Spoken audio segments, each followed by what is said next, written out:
ഒരു കഴുകന്റെ കഥ വായിച്ചിട്ടുണ്ട്. കഴുകൻ ഇങ്ങനെ ആകാശത്തൂടെ ഇങ്ങനെ പറന്നു പോകുമ്പോഴാണ് താഴെ ഒരു വെള്ളച്ചാട്ടത്തിൽ കുറെ പരൽമീനുകൾ ഇങ്ങനെ കിടന്ന് പുളയുന്നത് കണ്ടത്. കഴുകൻ നേരെ താഴേക്ക് വന്നിട്ട് ആ പരൽമീനുകളെ ഇങ്ങനെ കൊത്താനൊരുങ്ങവേ കുതിച്ചു വന്ന വെള്ളച്ചാട്ടത്തിൽപ്പെട്ട് കഴുകൻ പല കഷ്ണങ്ങളായി ചിതറിപ്പോയി, തീർന്നുപോയി. എന്താ കാരണം? ആകാശത്തൂടെ പറക്കേണ്ട ആളാണ്, അയാളാണ് പരൽമീനുകളെ കൊത്താൻ വന്നത്. മനസ്സിലായില്ലേ? സ്വന്തം മീനിങ് അയാൾ മറന്നുപോയി. എന്നിട്ട് നിസ്സാരമായ കാര്യങ്ങളിൽ അയാളുടെ മനസ്സ് അയാൾ ഇങ്ങനെ നിക്ഷേപിച്ചു വെച്ചതോടുകൂടി ജീവിതം സ്തംഭിച്ചു, മുന്നോട്ട് പോകാൻ പറ്റില്ല. എത്രയോ മനുഷ്യർ നമ്മൾ കണ്ടില്ലേ, ആകാവുന്ന എത്രയോ ഉയരങ്ങൾ ഉണ്ടായിരുന്നു. പക്ഷെ ചെറിയ ചെറിയ പരൽമീനുകളെ കൊത്താൻ പോയിട്ട് ജീവിതം അവിടെ തീർന്നു പോയടാ. അതുകൊണ്ട് നമ്മുടെ ഉള്ളിലുള്ള ഒരു തീപ്പൊരി ഉണ്ടല്ലോ, നമ്മൾ തന്നെ തിരിച്ചറിയണം. അതിന് വേറെ ആരെയും കാത്തിരിക്കൊന്നും വേണ്ട. നമ്മുടെ ഉള്ളിൽ ഈശ്വരൻ ഒളിപ്പിച്ചു വെച്ചിട്ടുള്ള ഒരു ഒരു ഒരു ഒരു ഊർജമുണ്ട്, ഒരു സാധ്യതയുണ്ട്, അതാണ് ഒരു പൊട്ടൻഷ്യാലിറ്റി ഉണ്ട്. അതിനെ തിരിച്ചറിയില്ല. നിങ്ങൾ മക്കയിലെ കഅബയുടെ ചുറ്റും ആളുകൾ ഇങ്ങനെ കറങ്ങുന്നത് കണ്ടിട്ടുണ്ടോ? അല്ലേ, കണ്ടില്ലേ? തവാഫ് എന്നാണ് അതിന് പറയാ. ക്ഷേത്രം പ്രദക്ഷിണം ചെയ്യുന്നില്ലേ? അതന്നെ ഭാരതീയ സംസ്കാരത്തിന്റെ അടിയൊഴുക്കുകൾ എന്ന് പറഞ്ഞൊരു പുസ്തകമുണ്ട്. ആ പുസ്തകത്തിൽ പറയുന്നുണ്ട്, ഇബ്രാഹിം എന്ന നബി ഉണ്ട്, ഇബ്രാഹിം നബി. ആ നബിയുടെ പേരക്കുട്ടികളാണ് ഇങ്ങോട്ട് വന്നത് എന്ന്, ഇന്ത്യയിലേക്ക്.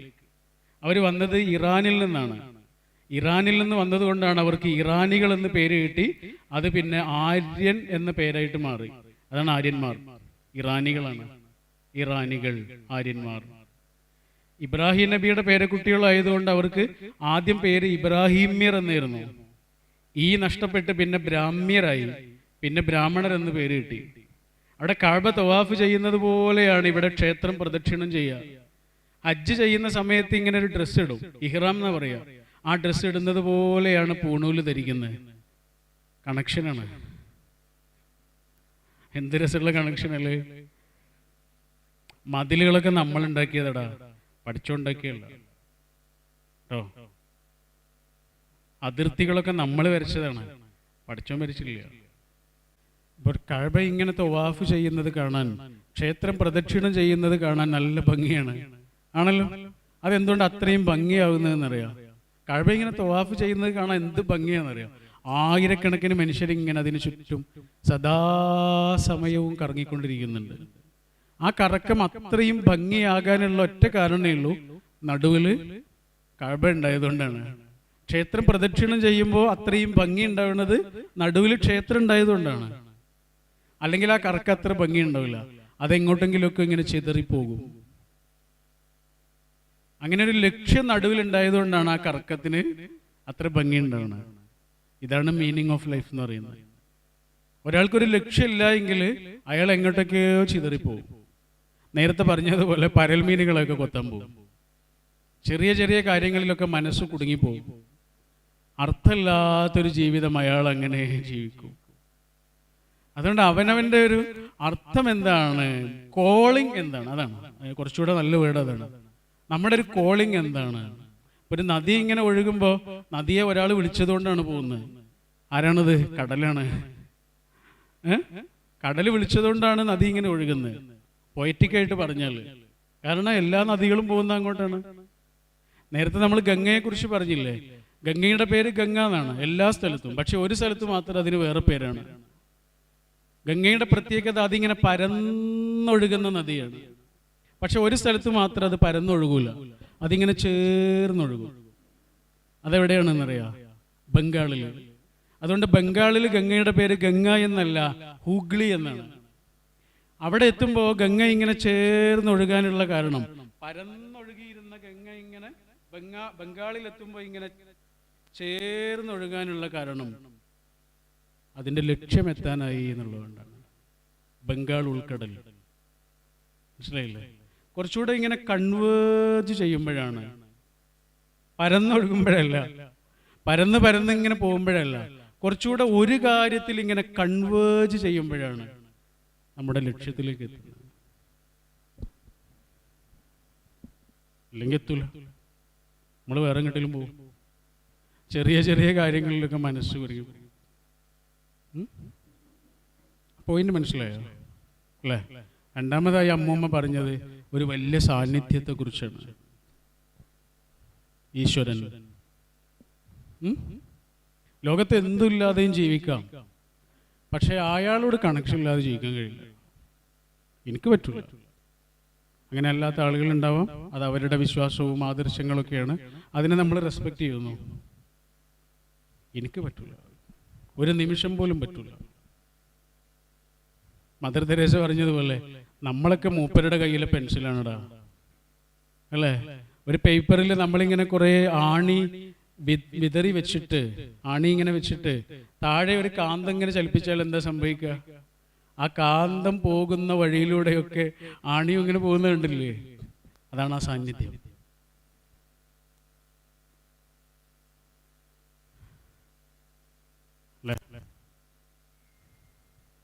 ആകാശത്ത് നിന്ന് ദൈവവുമായുള്ളൊരു കണക്ഷനും ഭൂമിയിലൊരു ചങ്ങാതിയുമില്ലാതെ ഈ കുഞ്ഞു ജീവിതം സാധ്യമല്ല. ആകാശത്തിൽ പഠിച്ചോ വേണം, ഭൂമിയിൽ ചങ്ക് പറിച്ചു തരുന്നൊരു ചങ്ങാതിയും വേണം. അല്ലാതെ മനുഷ്യന്റെ ജീവിതം, ഈ കുഞ്ഞു ജീവിതം സാധ്യമാകുമെന്ന് എനിക്ക് തോന്നില്ല. എനിക്ക് തോന്നുന്നുണ്ടോ? അത് രണ്ടുമില്ലാതെ പറ്റൂലടാ അല്ലേ?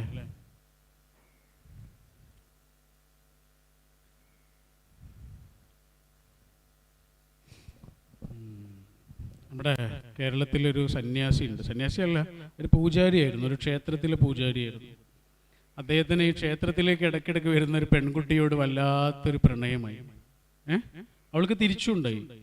ഒരു ദിവസം രാത്രി അവളുടെ വീട്ടിലേക്ക് ചെല്ലാം, കാണാൻ ചെല്ലാം എന്ന് പറഞ്ഞിട്ട് അദ്ദേഹം വാക്ക് കൊടുത്തിരുന്നു. അങ്ങനെ അവളെ കാണാൻ വേണ്ടിയിട്ട് അദ്ദേഹം ഇറങ്ങി. നല്ല മഴയായിരുന്നു. ഒരു പുഴ കടന്നു പോകണം.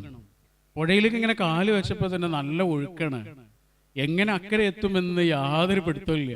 അപ്പോഴാണ് കുറേ എന്തൊക്കെയോ ഇങ്ങനെ ഒഴുകി വരുന്നുണ്ട്.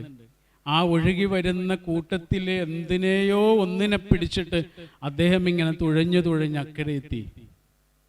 അക്കരെ എത്തിയതിനു ശേഷമാണ് ആ പിടിച്ചുകൊണ്ട് വന്ന സാധനത്തെ പുഴയിലേക്ക് തന്നെ ഇങ്ങനെ തള്ളിയിട്ടപ്പോഴാണ് അതെന്തോ ഒരു കൈ എന്നതുപോലെ ഇങ്ങനെ മുഖത്തടിച്ചത്. അതേ ഇങ്ങനെ തൊട്ട് നോക്കിയപ്പോഴാണ് സംഗതി ശരിയായിരുന്നു, അത് മരിച്ച ഒരാളുടെ ശരീരമായിരുന്നു. അവളുടെ വീട് കുറച്ച് ഉയരത്തിലാണ്. ആ ഉയരത്തിലേക്ക് അദ്ദേഹം ഇങ്ങനെ കയറി പോകുമ്പോഴാണ് എന്തോ ഒരു വള്ളി ഇങ്ങനെ തൂങ്ങിക്കിടക്കുന്നത് കണ്ടത്. അതിൽ പിടിച്ച് അക്കരെ എത്തി, മുകളിലെത്തിയതിനു ശേഷം ആ വള്ളി താഴേക്ക് തന്നെ ഇട്ടപ്പോഴാണ് ഒരു ഉഗ്ര ശബ്ദമായി മാറിയത്. അതൊരു പാമ്പായിരുന്നു. സാങ്കല്പിക കഥയാണ് കേട്ടോ. ഈ രണ്ട് കാര്യവും അവളോട് ചെന്നിട്ട് പറഞ്ഞു. എന്തോ മരത്തടിയാണ് എന്ന് കരുതി പിടിച്ചത് മരിച്ചൊരു മനുഷ്യന്റെ ശരീരമായിരുന്നു. എൻ്റെ പ്രിയപ്പെട്ടവളെ, വള്ളി എന്ന് കരുതി പിടിച്ചത് ഒരു പാമ്പുമായിരുന്നു.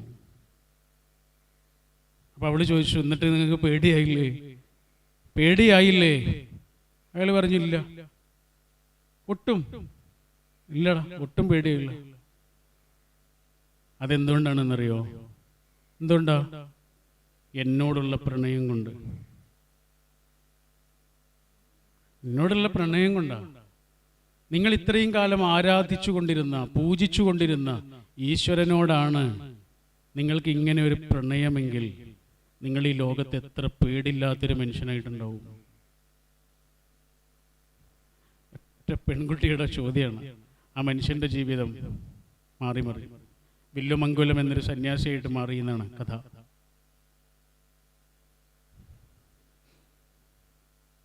വിജയം എന്നാണല്ലോ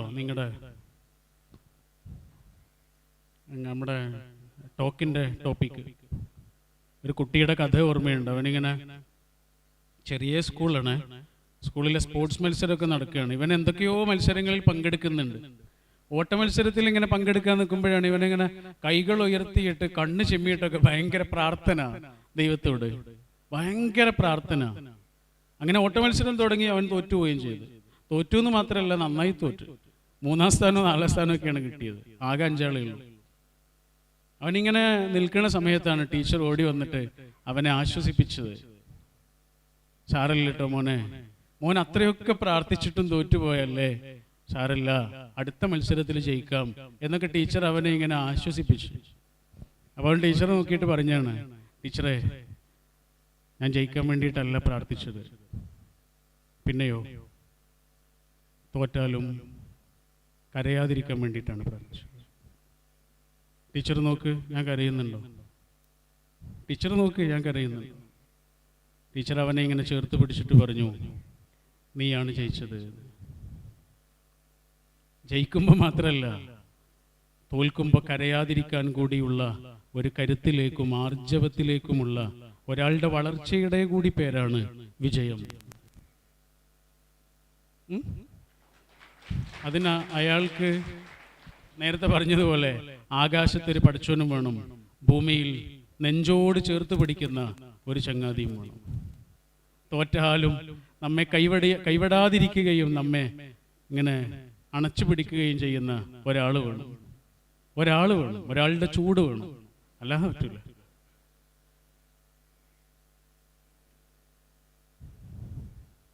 ഓക്കെ, മൂന്നാമതായിട്ട് മുത്തശ്ശി പറഞ്ഞു കൊടുത്തത് എന്താണെന്നറിയാം. മുത്തശ്ശി ഇങ്ങനെ അവൻ ആ പെൻസിൽ കാണിച്ചു കൊടുത്തിട്ട് പറഞ്ഞു, മോനെ ഇങ്ങോട്ട് നോക്ക്, ഈ പെൻസിലിൻ്റെ പുറത്ത് കാണാൻ നല്ല ഭംഗിയുള്ള അതിൽ ഒരു മരം കൊണ്ടുള്ള നല്ല ഭംഗിയുള്ള ഒരു ആകൃതിയൊക്കെ ഉണ്ട്, ഒരു ഷേപ്പൊക്കെ ഉണ്ട്. പക്ഷെ ഇതല്ല മോനെ പെൻസിൽ. പെൻസിൽ എന്ന് പറയുന്നതിൻ്റെ ഉള്ളിലുള്ള ഗ്രാഫൈറ്റാണ്. ആ ഗ്രാഫൈറ്റ് ഇല്ല എങ്കിൽ ഇതിൻ്റെ പേര് പെൻസിലല്ല. ആ ഗ്രാഫൈറ്റ് ഇല്ല എങ്കിൽ ഇതുകൊണ്ടൊരു കാര്യവും നടക്കില്ല. അതുകൊണ്ട് മുത്തശ്ശി മോന് പറഞ്ഞു കൊടുത്തു, അകത്താണ് കാര്യം, ഉള്ളിലാണ് കാര്യം എന്ന് പറഞ്ഞു. നമ്മുടെ വീട്ടിലൊക്കെ ഇങ്ങനെ ഉപേക്ഷിച്ച് കിടക്കുന്ന ചില പാത്രങ്ങളുണ്ടാവും അല്ലെ, പൊട്ടിക്കിടക്കുന്ന കുപ്പിയൊക്കെ ഉണ്ടാവും. നല്ല കുപ്പിയായിരിക്കും, അതിൻ്റെ ചെറിയ ഭാഗങ്ങളൊക്കെ ഇങ്ങനെ പൊട്ടിപ്പോയിട്ടുണ്ടാവും. അതുകൊണ്ട് അതെവിടെയെങ്കിലുമൊക്കെ എടുത്തു വെച്ചിട്ടുണ്ടാവും നമ്മൾ. ആ കുപ്പി ഇങ്ങനെ എടുത്തിട്ട് നമ്മൾ നല്ല കളറൊക്കെ കൊടുത്തിട്ട് ഇപ്പം അങ്ങനെ ചെയ്യാറില്ലേ, ബോട്ടിൽ ആർട്ട് അല്ലേ, കള്ളും കുപ്പി പെറുക്കിയിട്ട്. എന്നോട് ഞാൻ ഈ അടുത്ത് നമ്മുടെ ഒരു കുടുംബ വീട്ടിൽ ചെന്നപ്പോഴേ മോളെക്കുറിച്ച് അച്ഛൻ പറഞ്ഞാണ്, അവള് രാവിലെ ഇറങ്ങിയിട്ട് കള്ളും കുപ്പിയൊക്കെ പെറുക്കിക്കൊണ്ടിരുന്നു പറഞ്ഞു. കുറേ കുപ്പിയൊക്കെ പെറുക്കി കൊണ്ടുവന്നിട്ട് കളറൊക്കെ കൊടുത്തില്ലേ, എന്ത് രസമാണത്. ചിലർ കളിയാക്കുകയൊക്കെ ചെയ്യും, എന്തിനാ കളിയാക്കുന്നത്, എന്ത് രസമുള്ളൊരു ആർട്ടാണത്. ഒരാൾ അങ്ങനെ ചെയ്ത് കഴിയുമ്പോൾ അയാൾക്ക് ഉണ്ടാകുന്ന ഒരു സംതൃപ്തി എന്തൊരു മനോഹരമാണ്. അയാൾ അനുഭവിക്കുന്ന ഒരു ബ്ലിസ് ഫീൽ എന്നൊക്കെ പറയുന്നത് അല്ലേ. അതൊക്കെ തന്നെ നേരത്തെ പറഞ്ഞ മീനിങ്, നമ്മുടെ ഉള്ളിലുള്ള തീപ്പൊരി എന്നൊക്കെ പറയുന്നത്. എന്താണോ നമുക്ക് സന്തോഷം കിട്ടുന്ന കാര്യങ്ങൾ, നമ്മുടെ മനസ്സ് ഹാപ്പി ആവുന്ന കാര്യങ്ങൾ ഒരാൾ ചെയ്തുകൊണ്ടിരിക്കില്ല. കൈവിരലിൻ്റെ തുമ്പിൽ പടച്ചോനെ ഇങ്ങനെ നിക്ഷേപിച്ചു വെച്ചിട്ടുള്ള ഒരു ആർട്ടുണ്ട് അല്ലേ. ആർട്ട് ഉള്ളിലുള്ളൊരു മനുഷ്യൻ അത് വലിയൊരു സ്ട്രെസ് റിലീവർ ആണെന്നാ പറയുന്നത്. ഒരാർട്ടും ഇല്ലാത്ത ഒരാളെക്കാളും സങ്കടങ്ങളെ അതിജീവിക്കാൻ ഉള്ളിലൊരു ആർട്ടുള്ള ആൾക്ക് കഴിയുമെന്നാ പറയുന്നത്. എർത്ത് എന്നെങ്ങനെയാ ഇംഗ്ലീഷിൽ എഴുതുക, EARTH അല്ലേ. അതിന്റെ നടുവിൽ ആർട്ടാണ്. ഈ കഴിഞ്ഞാൽ പിന്നെ ആർട്ടാണ്, പിന്നെ അവസാനമാണ് എച്ച്. ഇതിൽ നിന്ന് ആർട്ട് ഇല്ലാതായി പോയല്ലേ പിന്നെ ഇയും എച്ചും മാത്രമേ ഉള്ളൂ. ഒരു ചോദ്യചിഹ്നം മാത്രമാവും ഭൂമി ആർട്ടില്ലെങ്കിൽ എർത്ത് ഒരു ചോദ്യചിഹ്നം മാത്രമാവും. അതുകൊണ്ട് ഉള്ളിലുള്ള എല്ലാ ആർട്ടിനെയും ഒരാളിങ്ങനെ പൊടി തട്ടിയിട്ട് എടുക്കണം. അങ്ങനെയാണ് കുപ്പിക്ക് ഇങ്ങനെ പെയിന്റ് അടിച്ചിട്ട് ആ കുപ്പിയിൽ ഒരു ചെടി ഇങ്ങനെ നട്ടു വളർത്തുകയാണ്. അവിടെ കിടന്ന കുപ്പിയായിരുന്നു, ഉപേക്ഷിക്കപ്പെട്ട ഒരു ചളുങ്ങിയ കുപ്പിയായിരുന്നു. അപ്പം അതിൻ്റെ പേര് ചളുങ്ങിയ കുപ്പി എന്നാണ്. പക്ഷെ അതിൽ വെള്ളം നിറച്ചിട്ട് അതിലൊരു ചെടി ഇടുന്നതോടുകൂടി ആ കുപ്പിയുടെ പേരെന്തായി, ചെടിച്ചട്ടി എന്നായി, അല്ലെങ്കിൽ പൂപാത്രം എന്നായി. ചളുങ്ങിയ ഒരു പാത്രം, ഒരു ചെടി വന്നതോടുകൂടി അതിൻ്റെ പേരെന്തായി, പൂപാത്രമായിട്ട് മാറി. അതേപോലെയാണ് ഉള്ള്. അതങ്ങനെ ഒരു പോട്ടിലാണ് നമ്മുടെ മനസ്സ്, ഹൃദയം എന്നൊക്കെ പറയുന്നത്.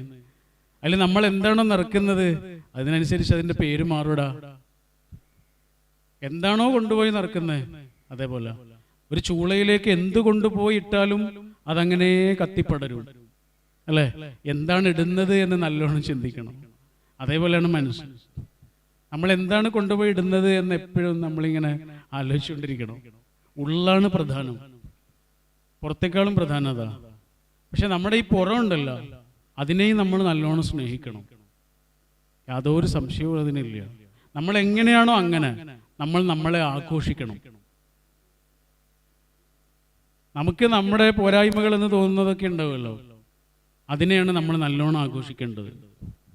കണ്ണാടിയുടെ മുമ്പിലൊക്കെ നമ്മൾ ചെന്ന് നിന്നാൽ നമ്മളിങ്ങനെ സൂം ചെയ്ത് നോക്കാറുള്ളത്, പിന്നെയും പിന്നെയും നോക്കാറുള്ളത് നമുക്ക് അത്ര ഇഷ്ടമില്ലാത്ത ചില കാര്യങ്ങളായിരിക്കും. ആളുകൾ കണ്ടാൽ എന്താണ് വിചാരിക്കുക എന്നൊക്കെ ഇങ്ങനെ ആലോചിച്ചിട്ട് നമുക്ക് അത്ര ഇഷ്ടമില്ലാത്ത മുഖത്തൊരു ചെറിയ കലയുണ്ടെങ്കിലോ അല്ലെങ്കിൽ എന്തെങ്കിലുമൊക്കെ ചെറിയ ചെറിയ കാര്യങ്ങളിലേക്കാണ് നമ്മളിങ്ങനെ സൂം ചെയ്യുക. വേറെ ആരെങ്കിലും നമ്മളെ അങ്ങനെ സൂം ചെയ്ത് നോക്കുന്നുണ്ടാവുമോ? ഉണ്ടാവില്ല. ഉണ്ടാവും. ആരാ നോക്കുന്ന ആൾക്കാരുണ്ട്? ആരാ? ഇങ്ങനെ മറ്റേ സുരാജ് പറഞ്ഞില്ലേ, ഇങ്ങനെ കാട്ടിയാൽ മതി എന്ന് പറഞ്ഞില്ലേ, ആൻഡ്രോയിഡ് കുഞ്ഞപ്പല്ലേ, ഇങ്ങനെ കാട്ടിയാൽ മതി, നല്ലോണം വലുതായിട്ട് വായിക്കാം എന്ന് പറയുന്നത്. അതേപോലെ നമ്മളെ ഇങ്ങനെ പിന്നെയും പിന്നെയും സൂം ചെയ്ത് നോക്കുന്ന ചില ആൾക്കാരുണ്ട്. അതാരാണെന്നറിയോ? നമ്മൾ അത്രയും സ്നേഹിക്കുന്ന ആൾക്കാരാണ്. വേറെ ഈ ലോകത്ത് വേറെ ആരും നമ്മളങ്ങനെ നോക്കുന്നില്ല. നമ്മളെ പിന്നെയും പിന്നെയും ഇങ്ങനെ ഓരോ അംശങ്ങളിലേക്ക് നോക്കുന്ന ആളുകൾ നമ്മളെ അത്രയും സ്നേഹിക്കുന്ന ആളുകളാണ്. അവരങ്ങനെ നോക്കും തോറും അവർക്ക് നമ്മളോട് സ്നേഹം കൂടുക ചെയ്യുക. വേറെ ആരും നമ്മളെ അങ്ങനെ നോക്കുന്നില്ല. അതുകൊണ്ട് നമുക്ക് പോരായ്മകളൊക്കെ എന്നൊക്കെ തോന്നുന്ന എന്തെങ്കിലും ഉണ്ടെങ്കിൽ അതിനെയാണ് നമ്മൾ ആഘോഷിക്കേണ്ടത്. നിങ്ങളെ മുടി ഇങ്ങനെ കൊഴിഞ്ഞു പോകുന്നുണ്ടോ? നിങ്ങൾ ഫുള്ളായിട്ട് മുട്ടയടിച്ചിട്ട് അതിനെ ആഘോഷിച്ചോളൂ കേട്ടോ. എടാ, അതിന് നമ്മളെ സ്നേഹിക്കുന്നവരൊക്കെ സ്നേഹിച്ചാൽ മതി, അല്ലാത്തവരൊന്നും നമുക്കും വേണ്ടെന്ന് തീരുമാനിച്ചാൽ കഴിയും. അത്രേ ഉള്ളൂ. നമ്മൾ എങ്ങനെയാണോ അങ്ങനെ ജീവിതത്തെ ആഘോഷിക്കും. അതെപ്പോഴും എവിടെയാണ് സാധ്യമാവാറുള്ളത്? അത് സൗഹൃദത്തിലാണ് സാധ്യമാവാറുള്ളത്. അത് സൗഹൃദത്തിലാണ് നടക്കുക. ശരിയാണോ? അല്ല, പ്രണയത്തിൽ നടക്കുവോ? എനിക്കറിയില്ല, എനിക്കങ്ങനെ ഒരു എക്സ്പീരിയൻസ് ഇല്ല. സൗഹൃദങ്ങളാണ് എനിക്കുള്ളത്. എനിക്ക് ചങ്ങാതിമാരില്ലാതെ പറ്റില്ല. ഞാൻ ഇന്നലെ ഇങ്ങനെ കോഴിക്കോട്, ഇന്നലെ അല്ല 2 ദിവസം മുമ്പ് കോഴിക്കോട് വന്നിട്ട് സാധാരണ പോലെ റൂം എടുത്തിട്ട് കുറച്ച് കാര്യങ്ങളൊക്കെ ഉണ്ടായിരുന്നു. പക്ഷെ എൻ്റെ ഒരു ചങ്ങാതി അവിടെ ഇല്ലാത്തത് കൊണ്ട് ഞാൻ റൂമിൽ നിന്ന് പുറത്തേക്ക് പോലും ഇറങ്ങില്ല. അപ്പോഴാണ് ഞാൻ അവൻ്റെ ഒരു സാന്നിധ്യം ആലോചിച്ചത്. അവനെങ്ങാനും കോഴിക്കോട് ഉണ്ടെങ്കിൽ ഞാൻ റൂമിലേക്ക് കയറുകയില്ല, ഉറങ്ങാൻ വേണ്ടി മാത്രമേ കയറുള്ളൂ. അവനില്ലാത്തത് കൊണ്ട് ആ റൂമിൽ നിന്ന് പുറത്തിറങ്ങിയില്ല. എടാ, ചങ്ങാതിമാരാണ് ഈ ലോകത്ത് കിട്ടാവുന്ന ഏറ്റവും വലിയ രസം എന്ന് പറയുന്നത്.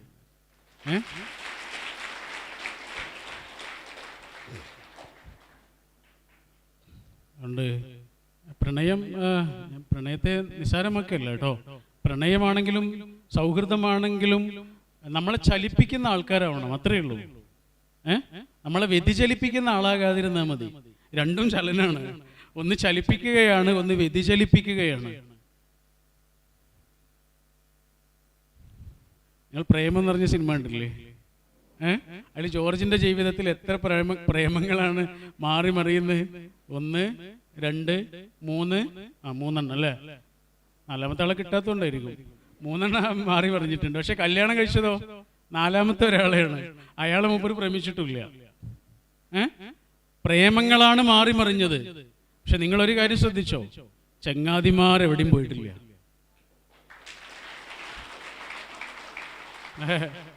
LP സ്കൂളിൽ നിന്ന് തുടങ്ങിയ ആൾക്കാരാണ് അവസാനം വരെ കൂടെ ഉണ്ട്. പ്രേമങ്ങളൊക്കെ കുറെ മാറി മറിയും ചെയ്ത്. ചങ്ങാതിമാരെവിടെയും പോകില്ലടാ, എവിടെയും പോകില്ല. ഉയരെ എന്നുള്ള സിനിമയിൽ പാർവതിയുടെ കഥാപാത്രത്തിന്റെ ജീവിതത്തിലേക്ക് 2 പുരുഷന്മാർ വരുന്നുണ്ട്. ഒരാൾ പ്രണയമായിട്ടാണ് വന്നത്. അയാൾ ആ പെൺകുട്ടിയുടെ ചിറക് ഇങ്ങനെ അരിഞ്ഞിട്ടാണ് പോയത്. പക്ഷെ വേറൊരാൾ വന്നു സൗഹൃദവുമായിട്ട്. അയാൾ ആ പെൺകുട്ടിക്ക് പുതിയ ചിറകുകൾ വെച്ചു കൊടുത്തു, ഒരാകാശവും വരച്ചു കൊടുത്തു. അതുകൊണ്ട് ചങ്ങാതിമാരുണ്ടാക്കുക എന്നുള്ളതാണ് ഏറ്റവും ഭാഗ്യമുള്ള കാര്യം. അപ്പം നമ്മൾ ഈ ക്യാമ്പസിലേക്ക് എന്താണ് ശരിക്കും ഒരു ക്യാമ്പസ് ലൈഫ് എന്നൊക്കെ പറഞ്ഞാൽ കുറേ മനുഷ്യന്മാർ നമ്മുടെ ജീവിതത്തിലേക്ക് വരിക എന്നുള്ളതാണ് അല്ലേ? അല്ലാതെ അതൊരു സർട്ടിഫിക്കറ്റ് ആണോ? എനിക്ക് തോന്നുന്നു കുറേ മനുഷ്യന്മാരെ കിട്ടുക എന്നുള്ളതാണ്. ഇത് വേറെ എവിടെയും കിട്ടൂലല്ലോ. നിങ്ങൾ ലോകത്ത് എവിടെ പോയാലും ഈ ആൾക്കാരെ കിട്ടുമോ? ഈ ആൾക്കാരെ കിട്ടില്ല, വേറെ ആൾക്കാരല്ലേ കിട്ടുള്ളൂ. നമ്മൾ ആദ്യമായി വരുമ്പോഴും അവസാനമായി പോകുമ്പോഴും മനസ്സ് വിങ്ങുന്ന ഒരേ ഒരു സ്ഥലമുള്ളൂ, അത് ക്യാമ്പസാണ്. ആദ്യമായി വരുമ്പോൾ നമുക്ക് അത്രമേൽ അപരിചിതത്വം നിറഞ്ഞ മണ്ണാണ്. പക്ഷെ അവസാനമായി പോകുമ്പോൾ അത്രമേൽ പരിചിതമായ മണ്ണാണ്, അല്ലേ?